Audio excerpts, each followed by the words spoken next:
আমরা রবের কাছে যা চাই, রব হয়তো আমাদের তার সাথে সাথেই দেন না। কারণ বান্দার জন্য সঠিক সময় কোনটা, রব ভালোই জানেন। তাই রবের কাছে সবকিছু চাওয়ার পর সাথে সাথে না পেলে কখনো অভিমান করে দোয়া বন্ধ করে দিবেন না। মনে রাখবেন, মুমিনদের হাতিয়ার তো একটাই, আর সেটা হচ্ছে দোয়া। আর আমাদের রব তো একজনই, আর তিনি হচ্ছেন আল্লাহ।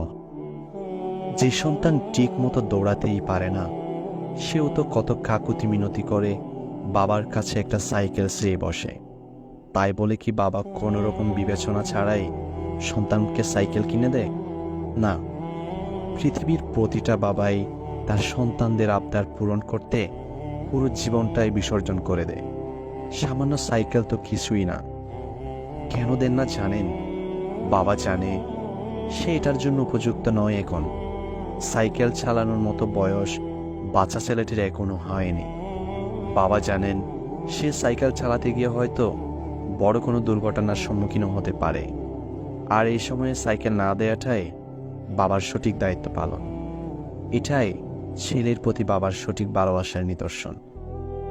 বাবা সাইকেলের পরিবর্তে সন্তানকে তাই দেন যা তার জন্য উপযুক্ত।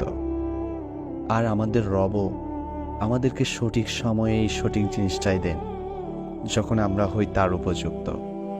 তাই রবের কাছে দোয়া করার পর সাথে সাথে না পেলে হতাশ হবেন না। মনে রাখবেন, রব বলছেন, ওয়ালা সাউফা ইউতিকা রাব্বুকা ফাতারদা। আর অচিরেই তোমার রব তোমাকে এত বেশি দিবেন যে তুমি খুশি হয়ে যাবে। লাকাল হামদ ওয়া লাকাশ শুকর ইয়া আল্লাহ।